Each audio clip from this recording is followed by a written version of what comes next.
Bonjour à tous. Alors dans cette vidéo, je vous propose de parler des notes que j'ai dans les autres matières, puisque en fait, j'en ai jamais vraiment parlé. J'ai fait que des vidéos sur les DS de maths, donc c'est pour ça que je vous propose de reprendre un peu toutes les notes que j'ai eues au second semestre dans les autres matières.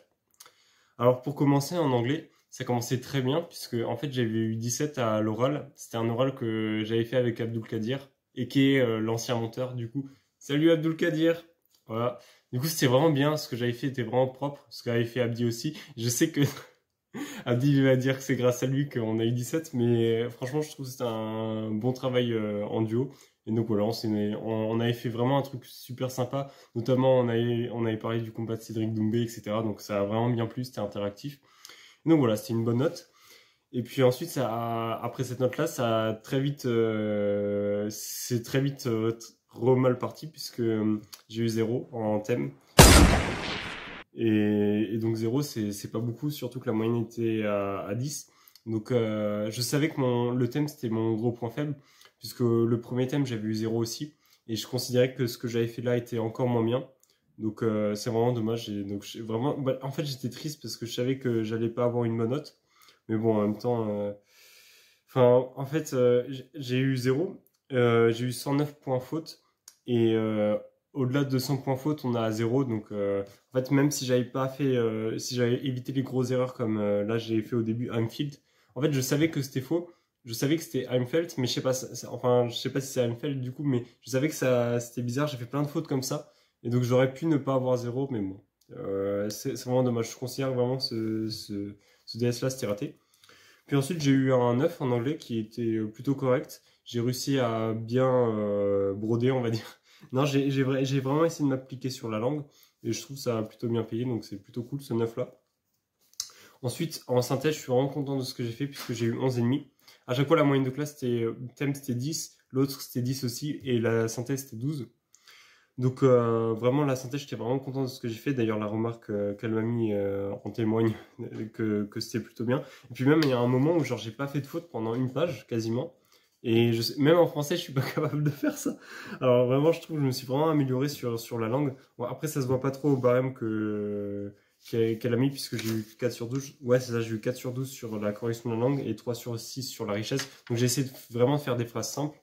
Mais j'ai quand même pas réussi à choper tous les points. En fait, ce qui m'a mis vraiment bien, c'est la méthode, c'est-à-dire l'introduction, la structure et le titre. Le titre, c'est dommage parce que, en fait, je savais que le titre devait être différent de la problématique. Mais du coup, en fait, j'ai fait un truc trop général puisque je voulais pas être trop proche du nucléaire qui est la problématique. Donc, c'est dommage, j'aurais pu gratter un demi-point. Et aussi, j'ai perdu un demi-point parce que j'ai pas souligné. Là, j'ai vraiment pas dosé.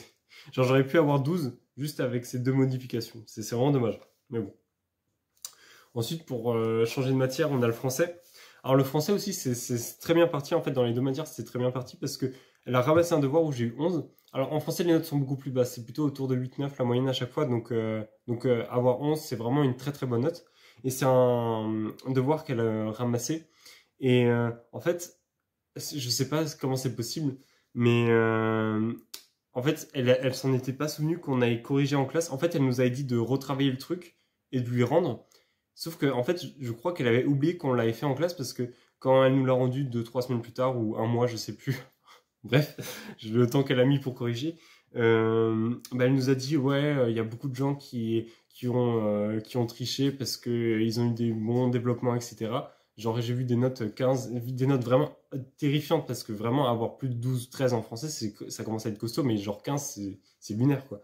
Et elle a dit ouais, je sais qu'il y a des gens qui ont sûrement triché en regardant dans les autres classes, etc. Parce elle a d'autres classes que nous, les MP2I. Salut les MP2I. Et donc, en fait, bah non, en fait, juste on l'a fait en classe, mais je crois qu'elle a oublié, mais c'est pas grave. Donc voilà, je m'en sors avec 11, c'est lunaire. Et je sais pas si moi, du coup, j'en faisais partie, parce qu'elle ramasse à chaque fois 10-15 élèves. Et donc, je sais pas si j'en fais partie, mais du coup, c'est lunaire, quoi. J'ai eu 11, mais je crois que je suis vraiment pas... Genre, sur ce devoir, du coup, les moyennes sont plus hautes que d'habitude, ça doit être autour de 10, 11, la moyenne. Mais du coup, parce qu'on l'a fait en classe, mais elle s'en est pas souvenue, donc voilà, je trouve ça un peu drôle. Donc finalement, ça fait une bonne note. Heureusement qu'elle m'a ramassé, j'ai envie de dire. Et ensuite, le gros DS, c'était la disserte. Et ça, je suis un peu moins content parce que déjà, j'ai fait beaucoup de fautes d'orthographe. Mais parce que j'étais un peu fatigué, je m'en souviens. Et puis, en fait, comment dire, le commentaire qu'elle m'a laissé, en fait, vraiment, elle m'a réussi à me cerner, en fait. Elle a vraiment capté, en fait, elle est très lucide sur les situations. Sauf la dernière phrase où elle dit que j'ai une bonne connaissance des œuvres, ce qui est pas forcément vrai, puisqu'on a le droit aux œuvres. Enfin, pas aux œuvres, à nos fiches. Donc, forcément, c'est un peu biaisé, mais bon. Donc voilà, donc c'est vraiment dommage pour la disserte. Et puis à un moment aussi, elle dit que je suis très pédant de dire le nœud discordantiel et le que forclusif. En plus, j'inverse les deux mots, donc effectivement, ça fait très pédant parce qu'en plus je me plante, donc c'est vraiment dommage. Mais d'ailleurs, oui, justement, ça fait une belle transition avec l'autre colle que j'ai fait en français. En fait, il y avait deux colles en français. Il y en a une des deux où la première c'était genre préparer une disserte pendant une demi-heure. Enfin, c'est un peu compliqué le fonctionnement, mais en gros, on devait faire genre une disserte, enfin exposer à l'oral ce qu'on aurait fait en disserte. Et donc là, j'étais vraiment content de ce que j'avais fait. On a le droit à nouveau aux œuvres, donc enfin pas aux œuvres, mais à nos fiches. Et donc j'ai pu sauver les meubles. Et j'ai eu 14, ce qui est une note raisonnable, parce que la moyenne de classe, je pense qu'elle doit être autour de 12-13. Parce que les notes en colle sont beaucoup plus hautes qu'en DS, ça faut le savoir. Et aussi, elle met coef 1 chaque truc, alors que la disserte, c'était un truc de 4 heures. Et le petit truc où j'ai eu 11, c'était un devoir à la maison. Enfin, elle met tout coef 1, ce qui n'a aucun sens parce que vraiment, c'est pas du tout pareil que ça soit une colle ou une disserte ou un devoir à la maison. Mais bon, c'est son fonctionnement. Je ne faut pas chercher à comprendre. Et puis, ouais, et puis voilà, donc j'étais content de la colle. Du coup, on l'avait fait à 3 avec Ziad. Salut Ziad et Quentin. Salut Quentin. Et je crois qu'on a eu tous les trois la même note. Non, je crois que Quentin il a eu aussi 14 et Ziad il a eu 13, si j'ai pas de bêtises. Enfin, au pire, je rectifierai, mais voilà. Donc, on s'en est plutôt bien sorti, surtout qu'on pouvait un peu s'aider entre nous. Donc, c'est pour ça que je suis plutôt content d'avoir un groupe de colle correct. Donc, voilà, encore une fois, on a réussi à frapper. Je dis n'importe quoi, c'est terrifiant. Donc, voilà, j'étais plutôt content de cette première colle. Et la deuxième colle, du coup, où j'ai pas encore la note, là, c'était beaucoup moins bien. J'ai sorti à nouveau mon meilleur nœud discordantiel et mon que forclusif qui témoigne d'une négation restrictive. Là, j'ai vraiment sorti les violons comme je fais d'habitude parce que c'est le seul truc que je sais faire, c'est les analyses grammaticales. Ce qui est paradoxal parce que je fais plein de fautes d'orthographe, mais en procédé stylistique et analyse grammaticale, je suis plutôt fort. Donc, ouais, donc c'est un peu surprenant. Ensuite, pour changer de matière, on va parler de l'IC. Alors, l'IC, c'est vraiment dommage parce que, genre, ça partait. Non, ça partait pas. Ça partait pas bien. En fait, déjà sur les petits questions de cours, je vais vous faire un défilé parce qu'on en fait une par séance. Donc là, on a dû en faire 5 ou 6 des petites questions de cours. Donc au début, ça partait bien. Et puis à un moment, il y avait un cours où j'avais rien compris. C'était avec des poulies courroies, des pignons crémaillères, des pignons chênes. Je comprenais absolument rien. C'était terrifiant. Enfin, donc je captais pas. Et en fait, c'était le même jour. Enfin, là où on avait ce petit test, c'était le même jour que le DS de maths, le DS numéro 8. Et donc j'étais focus que sur le DS de maths parce que enfin j'accorde une vraie importance au DS de maths.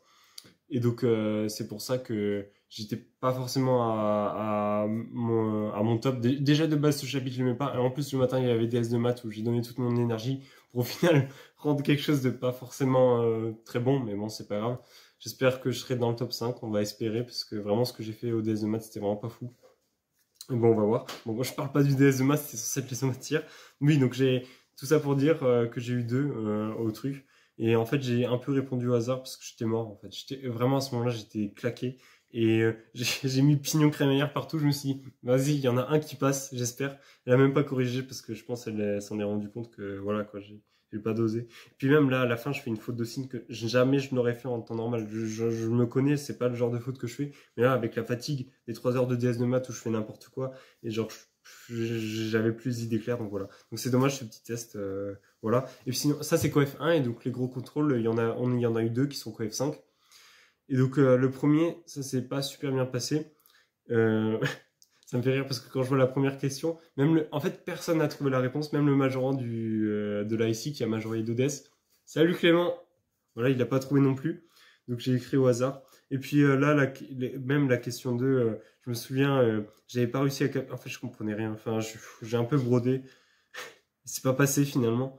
Mais ouais, parce qu'en fait, je savais que je savais pas faire. Mais du coup, si je sais pas faire, je peux pas faire la suite. Donc je me suis dit, vas-y, je mets exprès quelque chose de faux, comme ça je continue. Je fais ça souvent ici, comme ça j'ai un point sur 3. Oui, parce que les questions, c'est à chaque fois sur 3. Je vous mettrai un défilé à chaque fois du DS. Donc ça, c'est pour le premier DS de SI. Et pour le deuxième, je suis vraiment extrêmement déçu parce que, en fait, à chaque fois, elle met les corrections des anciens DS des années précédentes. Celui de l'année précédente, j'avais bien réussi, contrairement à d'habitude où je me fais défoncer. Enfin, j'estimais avoir fait quelque chose de vraiment très bien sur le DS d'entraînement. Et le jour J du DS, ça n'a rien à voir. J'étais dégoûté parce que c'était vraiment un sujet qui demandait de savoir faire de l'ASI en fait. C'est pas juste tu faisais des calculs et tu essayais de voir ce qui se passe. C'est vraiment un sujet qui demandait de la réflexion quoi. Et donc je suis dégoûté parce que vraiment j'aurais fait 10 000 fois mieux sur celui de l'année dernière. Et j'ai pas envie de dire comme d'habitude parce que d'habitude c'est plutôt l'inverse paradoxalement. Mais là franchement ça m'a dégoûté parce que vraiment je me suis dit si j'avais eu celui de l'année dernière j'aurais fait quelque chose de vraiment bien. Mais bon, ça fait partie de la vie. Je suis pas tombé la bonne année, lol. Mais voilà. Donc ça, c'est pour la IC. Donc la IC, je suis en chute libre. Franchement, il faudrait que je ferme ma gueule parce que au truc de bulletin, j'avais dit que la IC, c'était une matière où je pouvais faire beaucoup mieux. Et finalement, je fais ça. Donc je sors. C'est honteux ce que j'ai fait. Et puis ensuite, il y a la physique. Alors la physique, il y avait il y a eu 2 DS, enfin on a fait 3 DS ce semestre pour le moment, il y en a un qui l'a pas rendu, et dans les 2 autres, il y en a un qu'on avait fait à la fin du semestre 1, qui comptait mettre au semestre 1, sauf qu'au final il est mis au semestre 2, donc celui-là il est très vieux, c'est un DS DELAC, que j'avais moyennement réussi, genre moyen, vraiment moyen. Enfin le début était bien, je m'en souviens, enfin ça maintenant ça date un peu, mais il était très long ce sujet. Genre j'avais bien réussi les questions de cours au début, les trucs, j'avais vraiment fait quelque chose de bien. Et puis ensuite, plus ça avançait, plus moins c'était bien. Et donc je m'en sors avec un 12 qui est remonté à 14 puisque il a fait plus 2 pour tout le monde. Donc voilà, c'est plutôt correct. Enfin non, c'est pas très correct. Parce que la moyenne de classe c'est 11 je crois sur ce DS. Oui c'est 11. Et moi j'ai eu 14 donc ça va, c'est bien. Moi je prends. Et ensuite l'autre, voilà c'est la masterclass. Alors j'ai eu 20 sur 20. Mais on est 6 à avoir eu 20 sur 20. Alors là, je pense que tout le monde se dit, mais comment c'est possible d'avoir 20 sur 20 en prépa? Ça n'a littéralement aucun sens. Mais en fait, sur les 3 exos qu'il y avait une question de cours d'optique que je me suis appliqué à faire. D'ailleurs, il a souligné que j'avais fait une rédaction propre. J'avais vraiment essayé de faire bien pour avoir tous les points, donc je suis plutôt content. Donc la question de cours d'optique, ça c'était donné puisque c'est une question de cours. On l'avait vraiment fait dans le cours. Il a fait une liste de questions de cours qui pouvaient tomber et ça en faisait partie. Donc si on apprenait juste par cœur sans comprendre, on avait déjà au moins 6 sur 25. Donc voilà, ça c'était pour la question de cours. Ensuite, il y avait un truc de chimie qu'on avait fait en TD qu'il avait dit que ça tomberait. C'est-à-dire qu'il y avait 3 exos de chimie. Il a dit qu'il y aura un des 3 qui tomberait. Donc forcément, si tu apprends par cœur les 3 exos, bah forcément, tu t'en sors quoi. Et donc ouais, donc ça, 6 points pour la question de cours et 7 points pour la chimie. Donc déjà, sans comprendre rien à la physique, si on apprend juste par cœur, on a la moyenne. Donc enfin la moyenne, c'est-à-dire on a 11 sur 20 quoi, je crois à peu près. Ouais, c'est ça, 10,5. Et donc la moyenne de classe c'est 14, donc forcément c'est très très haut puisque on a fait les 2 trucs en TD. Et le dernier truc qui restait c'était la méca. Et la méca ça m'a plutôt bien plu. Donc j'ai réussi à faire quelque chose de convenable. Et donc j'ai eu tous les points à la méca et donc au final j'ai 20. Comme 5 autres personnes dans la classe je crois. Je crois qu'on est 6 à avoir eu 20. Parce qu'en fait, c'était facile d'avoir 20 finalement, puisqu'il fallait juste faire la méca qui était nouveau. Et la méca, elle n'était pas non plus impossible. Donc voilà, c'est plutôt cool. Et donc j'ai eu 20 en prépa. Je crois, ça doit être le 4e ou 5e DS que je majore. À l'inverse, je crois que j'en ai minoré 3, je crois, des DS. Donc c'est plutôt cool. Ça finit sur une bonne note positive. Et là, on a le 3e DS de physique. J'étais content de ce que j'ai fait. Et donc j'espère que je vais avoir une bonne note. Voilà, je prie. Bon, j'aurais pas 20 sur 20, parce que là, c'était que des trucs nouveaux. Il n'y avait pas de cours, il n'y a pas de questions de cours. Enfin, on peut dire que c'est des questions de cours, puisque le début était assez guidé. Mais voilà, donc ça c'était pour la physique. Et donc pour l'instant, en physique, j'ai 17 de moyenne, ce qui est exceptionnel. Et je crois que la moyenne de classe est 12,5. Je vous afficherai les moyennes de classe à chaque fois et ma moyenne. Donc je crois que j'ai pas oublié de DS. Et donc voilà, j'espère que ça vous a plu de voir un peu mes DS. Je mettrai, je pense, un défilé à chaque fois de mes notes. Puisqu'il y a quelqu'un qui m'avait demandé et alors la physique, ça devient quoi? Donc voilà, chose faite, j'ai parlé de la physique. Et donc voilà, sur ce, moi je pense plus avoir grand chose à vous dire et je vous dis à une prochaine vidéo. Ciao!